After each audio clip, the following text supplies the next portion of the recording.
Shalom and welcome everyone to this week's ICJ webinar series. We're so glad you've joined us.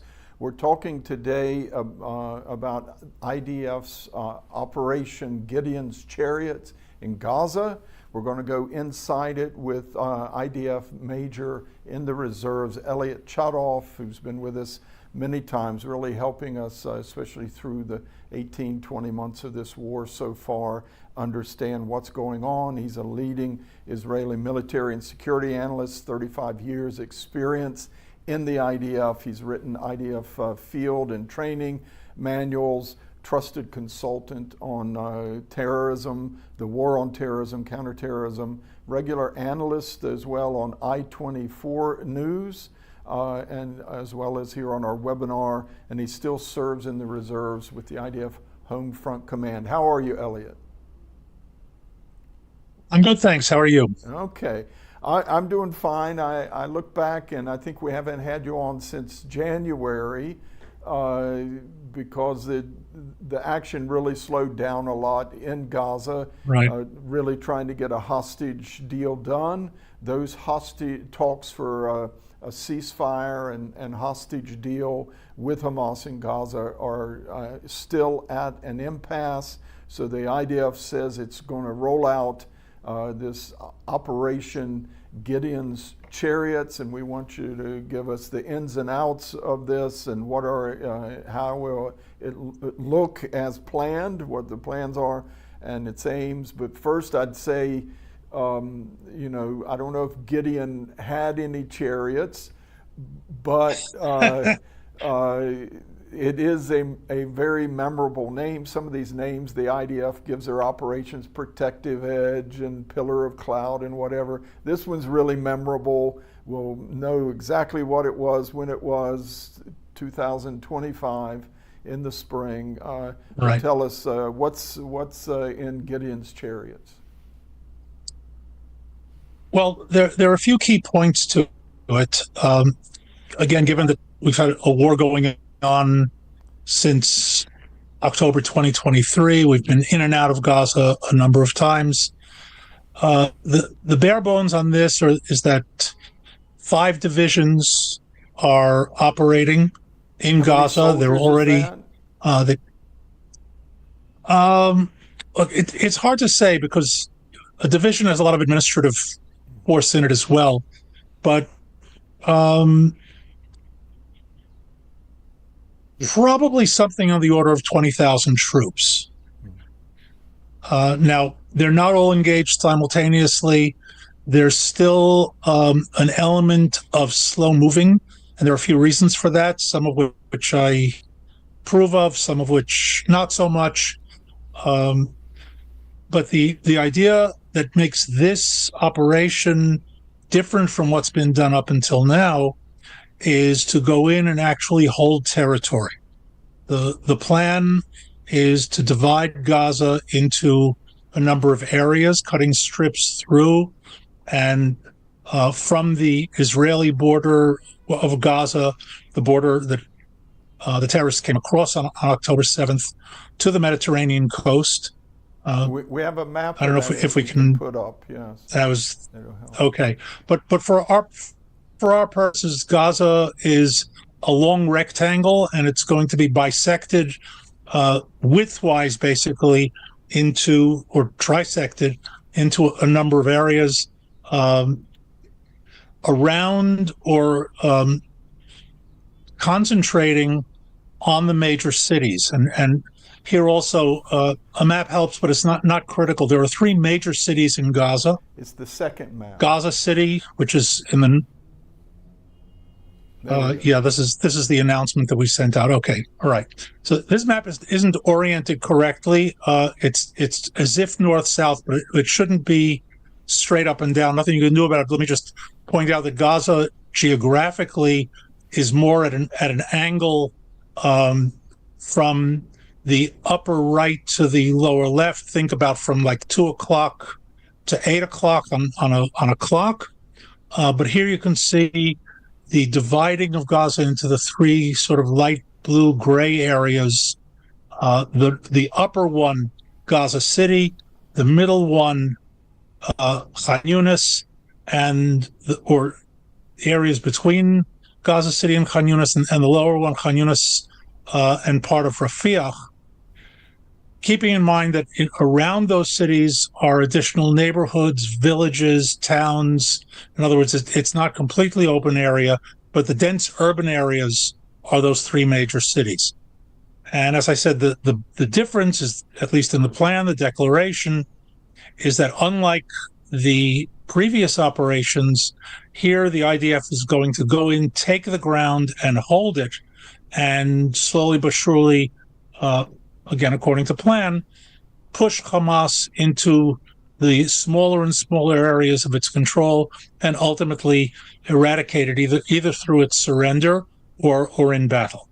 So that's the grand plan. It's been going on now for about a week in terms of preparatory air and artillery strikes, including an operation, a strike that took out Mohammed Sinwar, Yahya Sinwar's brother, who had taken over for him in command of Gaza. And now the operation is moving. As I said, it's moving slowly for a number of reasons. And as I mentioned to you before we started our broadcast, no plan survives the first contact with the enemy. We haven't really made full contact with Hamas yet. So that's where it stands at the moment. Yeah. And this is as opposed to the modus operandi up till now, a year and a half or more of war. It was going in, trying to take out terrorists, but then retreating back to security zones near the border. Now they're going to hold the territory and force Hamas plus the civilians into smaller and smaller pockets. It's been slow before, we sort of know, but why are they operating so gingerly in Gaza? Okay, as I said, there are a number of reasons. The most obvious is because of the hostages, and that I could break down into two. One is we don't want to strike areas where we believe the hostages are, or let me flip that. We're going to strike heavily in areas where we know the hostages are not, and where we're not sure. It's going to be a little more tentative, a little more careful, and the like. The other is that negotiations are still going on, and a prime objective, if not the prime objective at this point, is to get the hostages out. So if Hamas were to turn around today and say, okay, we're in for a deal, whether it's the Witkoff deal or some other agreement, then Israel would be able to stop at this point still and say, okay, we can hold off from where we are. We haven't committed our forces too deeply to take the territory, but there's a certain break point where the IDF will not really be able to do that safely.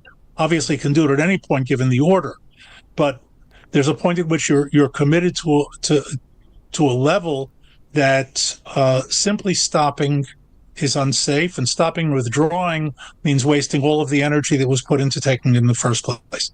So the hostages are one reason. A second reason is that because Hamas is dug in, because they've rebuilt, although honestly they've rebuilt quantitatively, qualitatively they're nowhere near the capability if they had in October 2023. Their leadership, their veterans have largely been taken out. I don't want to say totally, but largely been taken out. So they're now fighting with recruits who didn't have years of training and years of experience. Although they have plenty of weapons, Gaza is a treasury of weapons as far as that goes, but still not with the capability. We're trying to do it in a way that will absolutely minimize Israeli casualties. And since we're fighting an essentially low-level guerrilla terrorist operation at the moment, and here let me just make a distinction. In 2023 and 2024, when we went in, Hamas was organized basically as a small military in brigades and battalions with areas and that sort of thing. Our intelligence was able to focus on those areas and go after them in a, I'll call it classical military or standard military sort of way. That organization has been smashed. And what we're looking at now is much more guerrilla warfare, which paradoxically is more dangerous to the Vietnam experience for the United States and some of the aftermath in Iraq and Afghanistan. A guerrilla war is much more difficult to deal with on the ground.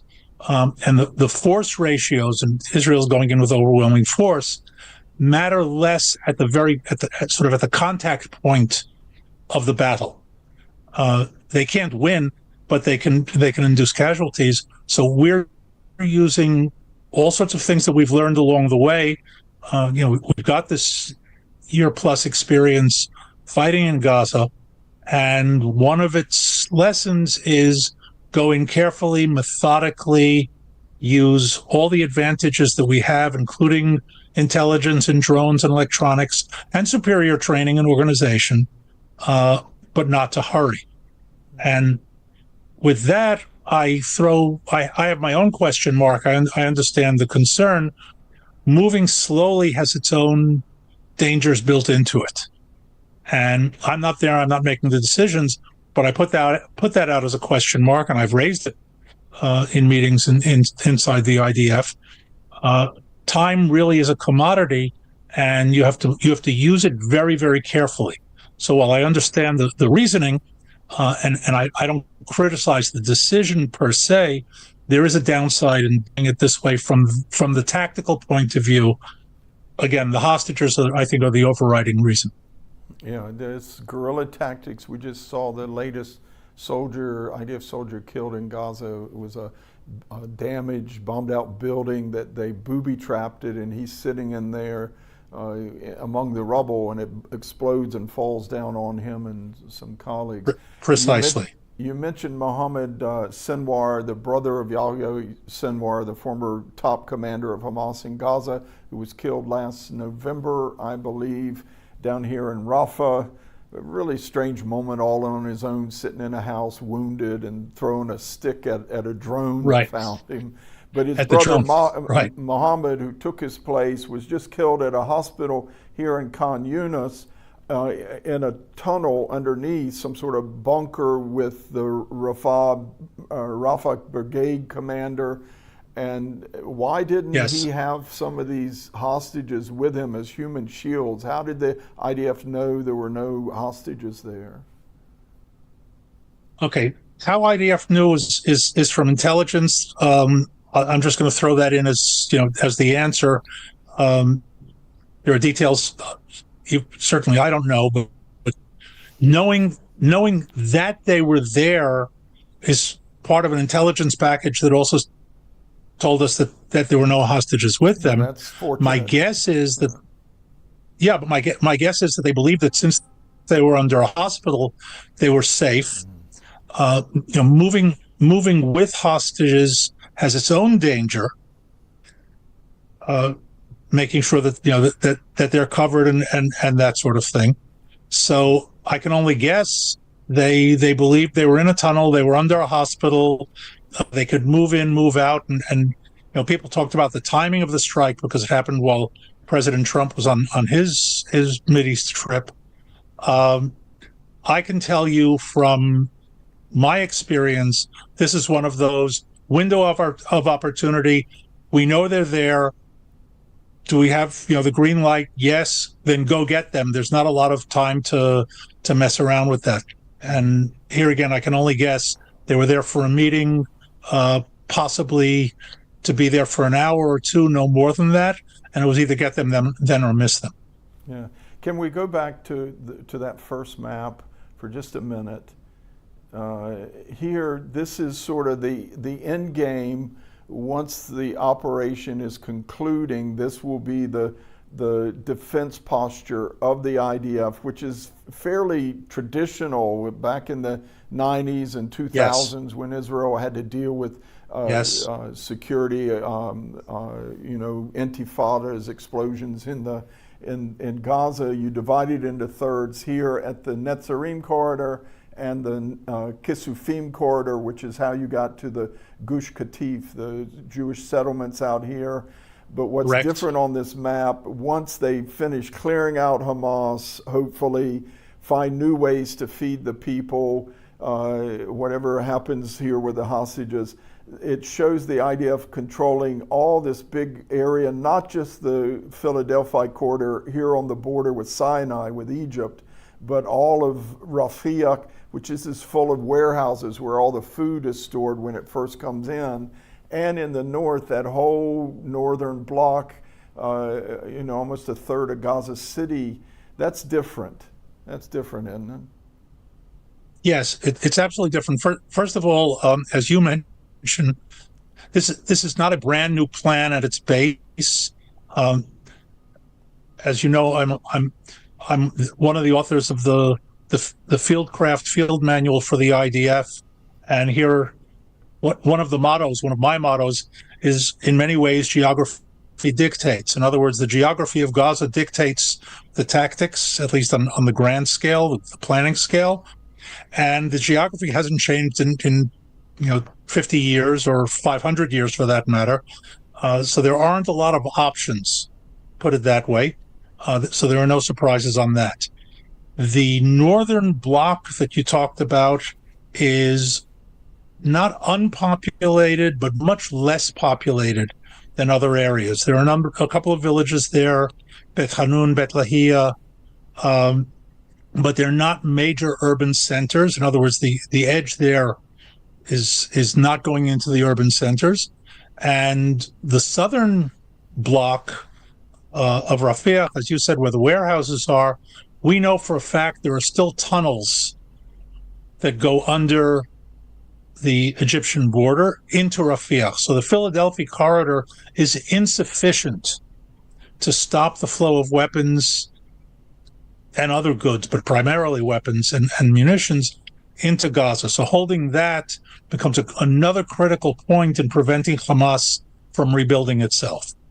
Now, I would imagine the grand strategic plan, in addition to the plan that's supposed to go into effect over this weekend, which is to begin distributing food directly to the population, not simply sending in trucks that can be grabbed by Hamas, will include the slow but sure provision of allowing people to move back into areas that we've taken. And these belts essentially are important in filtering that population, making sure that Hamas terrorists are also not making that move. And here, I think that essentially it is, if we're doing this, let's do it once and for all, and not simply allow them to shift from one area to another, which is what they've been doing, not just in this operation, but they've been doing this for decades. But this will be the real friction points in this next phase of the conflict if we don't get a deal for a ceasefire, of masses of Gazans, there's 2 million or so there, being filtered through Israeli checkpoints, whether they have weapons, whether they belong to Hamas. But it does seem like most of the people of Gaza are tired of this war and would willingly submit to an inspection to go through if they know there's going to be food on the other side. Is that your assessment?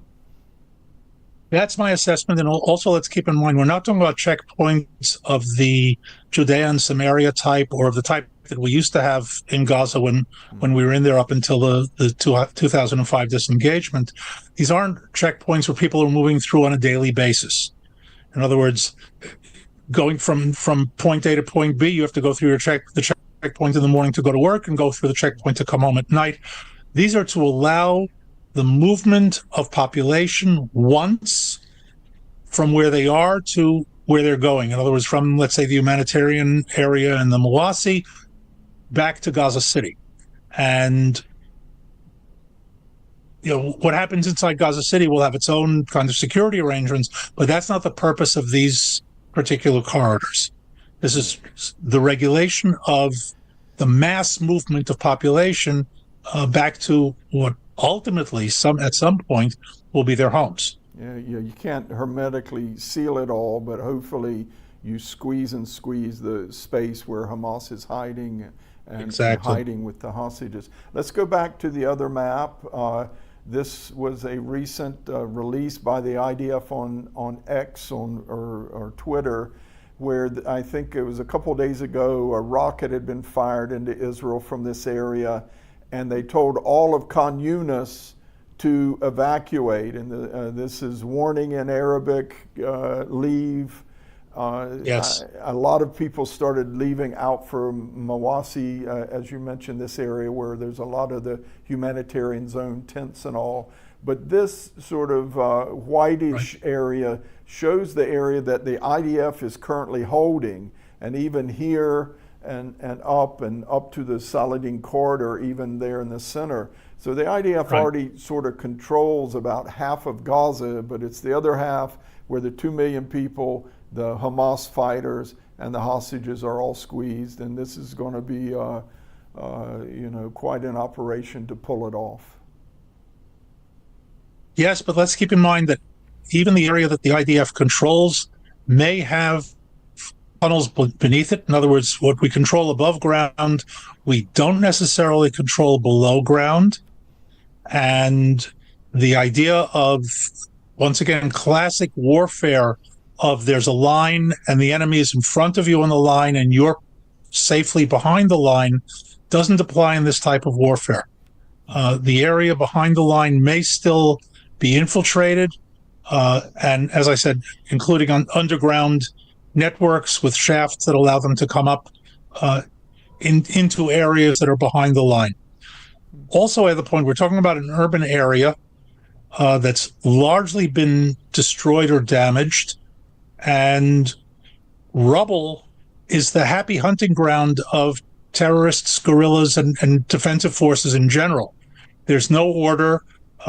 Here again, just a tip from one of my manuals: when you're looking to dig in somewhere and disappear, chaos and disorder is what you're looking for. Move a couple of pieces of rubble. There's a space in there. Get in. Nobody will ever find you until you're ready to come out and do damage. So it's not quite as pristine as we hold this amount and there and the rest of it. Okay. How do you assess whether this is going to exceed? If you want to put a percent on it, 70, 80, 90%, if there are parts of this where there are like exit ramps built into the plan where the IDF can freeze the operation if we're close to a ceasefire, hostage deals. But otherwise, if they were able to try to go all the way through it, is this something that's doable here for Israel? Militarily, it's absolutely doable. I think that some of the percentage here has to be a calculation of how much support and encouragement Hamas gets intentionally or unintentionally from the European countries, from the United States. And again, I don't think it's intentional, but every time there's a leak out of the administration that the Trump administration is fed up with Netanyahu and they just want an end to the war and they don't really care how and just bring the hostages home, the leaders of Hamas are sitting down in the tunnel saying, great, we just have to hold out a little bit longer. And we saw that under the Biden administration. We know that for a fact, that they toughened their demands every time there was that sort of a blip. And as I said, I don't think it was intentional there, and I'm sure it's not intentional here. I can't say the same for the French and the Canadians and the Brits and a whole bunch of others who certainly do want to encourage Hamas, although they would never say it in those terms.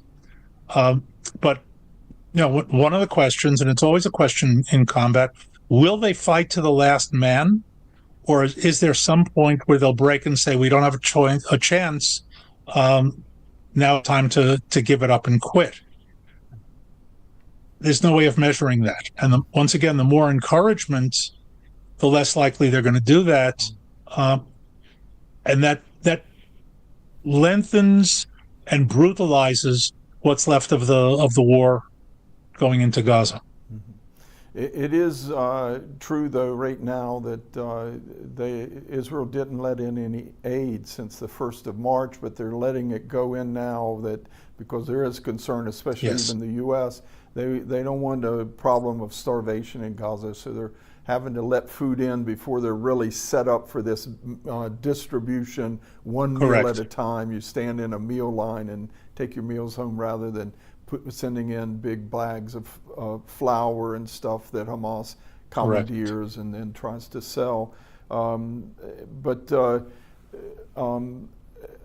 Do you think that we'll get a ceasefire anytime soon? Or it seems the conditions were ripening while Trump was here and in the immediate days after he left, but it's really, it seems far off right now.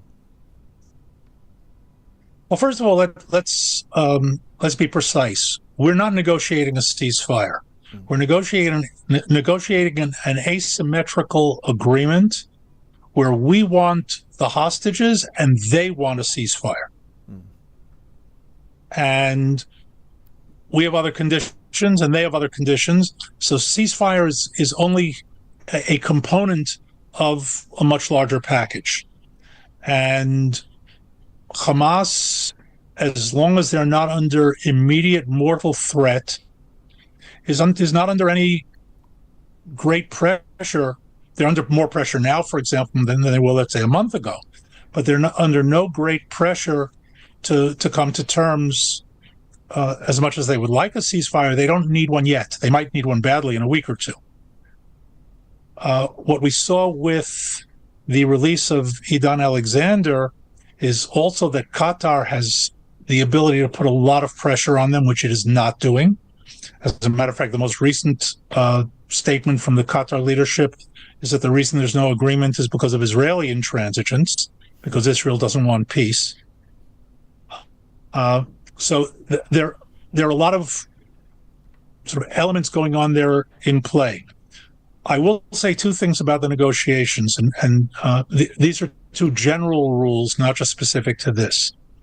One is I take all public statements with a grain of salt. Okay, the real talk is going on in closed rooms behind the scenes, and public statements are being made for ulterior motives. Now, they may be true, they may not be true. The question that I always ask is not what was said, but why was it said, and why was it said now? And the second thing is, having negotiated a few things in my life and actually taught negotiating, there's no such thing as close to an agreement. It's binary. You either have one or you don't. Because one of the techniques of negotiating is to give up a whole bunch of stuff early on to make it look like, okay, all we have left is the minor issue. There's only one issue left. Does Hamas stay in power or not? Otherwise, we've got it all worked out. And it doesn't work that way. They can give up on all the secondary and tertiary points. And by the way, I still don't believe they're going to release all the hostages, but that's a whole issue in and of itself. But they could promise to and hold out for that last issue. And here I have to say, somewhat regrettably, Westerners in general and Americans in particular fall for that trick all the time. They fell for it with Arafat. They fell for it with others. They fell for it with the North Vietnamese back in the day. It's just, this is how negotiations actually work. And you dangle that last piece and you say, look, we're almost there. Just give us this. Where this was really the sort of the strategic core of what they wanted to get out of negotiations in the first place. So just to repeat, one, take everything with a grain of salt if it's in public. And two, there's no such thing as we're close to an agreement. You either have one or you don't. Yeah, those are important points. I think you also mentioned earlier that the the media is sort of playing tricks on us, and you know, they might not like Trump, a lot of the mainstream media or even Israeli media, but they like even more when they try to create daylight between Netanyahu and Trump in order to criticize Netanyahu through this. And there are things that are legitimate criticism about this, but you look at a lot of the media reporting and it's just, you know, you find out time and time again, it's all nonsense. But you mentioned that you don't think Hamas will give up all, even if Israel agreed to an end to the war. You don't think they'd give them all up? No, it's my belief, and let's start with this. We've already seen Hamas's game playing with hostages, including the attempt, the act of switching bodies with the Bibas family, where you might ask yourself, why? And the answer is because that's the way it works. That's the way these people operate. What would they have gained had it slipped past? It was caught, so they were forced to hand over the correct body. But what would have happened if there had been sloppiness on the Israeli side, not caught it, and then 6 months down the road they say, oh, by the way, you know that body that we gave you was the wrong one, we're still holding her.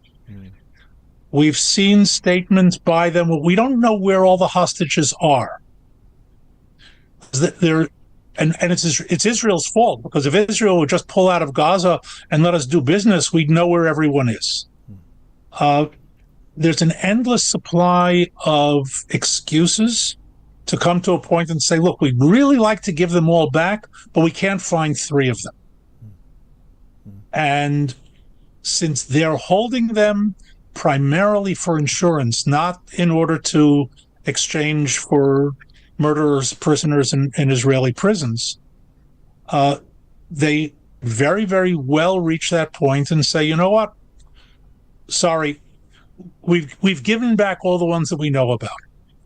Israel begins another operation and says, oh, by the way, we found the other 3, but now we have to negotiate again. So that's classic Hamas. It's classic terrorist organization. And it's one of the reasons that one of the conditions that we have in an interim agreement is that after a week or 10 days, we want a list of all the hostages by name, including their condition, health, medical condition. That's a sticking point for Hamas. They've already said they're not sure about any of that. So that always leaves them that gray to play with. And those of us who are in the business with and with some experience with them are doubtful that they're going to come clean at the end, even if they agree to it. Yeah, this discussion has gone in an interesting direction. We feel for all the hostage families that are trying to get their families back. And I know when they some of them went to Qatar when Trump was there and met with the emir of Qatar, who really could get them out tomorrow, and I just thought it was a real mistake for them to go. But how, if you were able to talk to some of these hostage families, how would you explain that you do not think Hamas will ever give them all up? First of all, I feel for them, and I'm of the opinion that the families of hostages are free to do whatever they want. In other words, I won't criticize them on an action level. As a professional, and having taught this now for many decades, we have a problem, and it's a moral problem, and it's a built-in moral problem. The real way to get hostages back is to declare up front, we don't care what you do with them. And we can't do that. And again, this is not a uniquely Israeli issue. It happened to the United States when the hostages were taken at the embassy in Tehran. And President Carter at the time said the only thing an American president could say at the time: their lives and safety is our highest priority. Well, when you think about the paradox of that statement, you know, the great power United States says our strategy is now based on the lives of, I think it was 52 hostages were taken, if I remember correctly. Now, again, you have to say it, a Western liberal democracy with any sense of morality and ethics can't say anything else. The minute you've done that, you've raised the value of the hostages in the market, so to speak, and allow the other side to play lots of games with them. Now, there's a middle ground. And that middle ground, again, becomes one of strategy. It's very difficult. But some of this, I think, is self-inflicted. When hostages are murdered by Hamas, blaming Netanyahu for it, and forgetting now whether that's the politically correct or incorrect is not my point, tells the guys in Gaza, oh, kill some more hostages. They're not going to blame us. They're going to blame them. In other words, it makes it a win-win for them. That's bad strategy. It's bad policy. So there are a lot of things that I could tell them, I think none of which they would do, because I think that a lot of what's going on here, and legitimately so, I can't criticize it on that level, is that emotions are dictating the behavior, and I understand it. You can't say no, they shouldn't, but as somebody looking at it from the side, when emotions are dictating the behavior, you're going to make a lot of mistakes that may end up being costly vis-a-vis the people you want to get out in the first place. Yeah, we want to be grateful to God for those who have gotten out, but Hamas is tough to deal with and cruel. We're almost out of time. I just want to ask you, you live in the north, just a few kilometers from the Lebanese border. The truce from last November, yes, has held up there. Are you surprised at that? Do you think Hezbollah has been so hurt that they're sort of off the picture for a while now? And are they being successfully disarmed in Lebanon? That's our last question here. Wow, that's a whole webinar in itself. Yeah. The truce is holding from the point of view of Hezbollah not firing. Here keeps firing again, we're talking about an agreement. Right, but once again, it's not a ceasefire agreement. It's an agreement that includes a ceasefire as one of its components. So that when they violate, for example, one of the elements of the agreement is that they won't rebuild in the south. When they violate that part of the agreement, we shoot at them. That's not a violation of the agreement. It's not part of a ceasefire, but it's the idea that the ceasefire sort of stands on its own and then everything else is on the other side is simply one way to look at it. So we're continuing to take out their infrastructure that was left behind. The Lebanese army is working. It's working decently, but still got a long way to go. Lebanon as a country, and this is one thing that makes Lebanon very different from Gaza. Lebanon as a country would like to get rid of Hezbollah. Not everybody in Lebanon, obviously, but the factions in Lebanon, we have weakened Hezbollah to the point where they can do that. And here, let me point out that one of the basic rival groups against Hezbollah are the Christians of Lebanon. Hezbollah was so strong a few years ago that the Christians actually aligned with them politically, because I could like you or not like you, but you have the guns. And today, because they're so weak, we're seeing a resurgence of Christian assertiveness in Lebanon against Hezbollah as well. So again, there's a lot in play. They've been very, very seriously weakened. The fall of Syria has cut off a major avenue of resupply from Iran. And again, Syria is its own subject, and al-Julani, and who is he and what is he, and that sort of thing. But in the meantime, he's not an Iranian puppet as Assad was. So that's been cut. And Iran itself is weakened, again, as a result of mistakes they made in starting up with us during the war. So in the immediate sense, we're in much better shape than we were. Beyond that, the world changes very, very quickly, especially in this region. So I'm not going to go ahead with projections. But now is really the time, particularly in Lebanon and for European powers, to press for Hezbollah to be completely driven out of the Lebanese body politic faction, and as well as political. Yeah. Given in recent years on our webinars, we've had quite a few discussions about the growing and looming threat of Hezbollah over Israel, what a war with them would look like and all. I tell you, it is an amazing new paradigm now, and, yes. and so such a relief to know Hezbollah is on its haunches. They've been really weakened, and that's good to know, especially yes. if you live up in your area. Yeah. Exactly. All right, well, that's our time for now. We really want to thank IDF Major in the Reserves, Elliot Chodoff, for his time once again, for all his insights, expertise. He's written field and training manuals that are really, even the IDF following it now in some of the plans in Gaza in Operation Gideon's Chariots.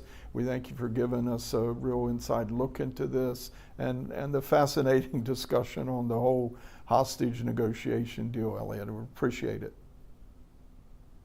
My pleasure. Okay, that's our time. We thank you for joining us on the ICJ Weekly Webinar. We'll be back next Thursday, 3 p.m. Israel time, for another ICEJ webinar. Join us then. God bless you from Jerusalem. Thank you for joining us today. Join us again next Thursday at 3 p.m. Be sure to subscribe and follow us on our social media platforms for more exclusive ICEJ content.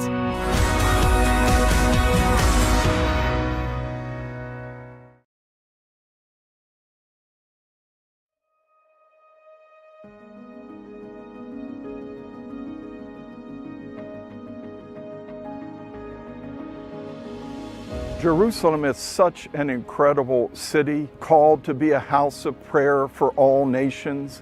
We've seen this in action over the past 45 years when the Christian Embassy has been bringing Christians from all over the world up to Jerusalem to celebrate the Feast of Tabernacles based on the vision of Zechariah the prophet, chapter 14, verse 16, that all nations will one day come up to Jerusalem to worship the Lord and keep the Feast of Tabernacles.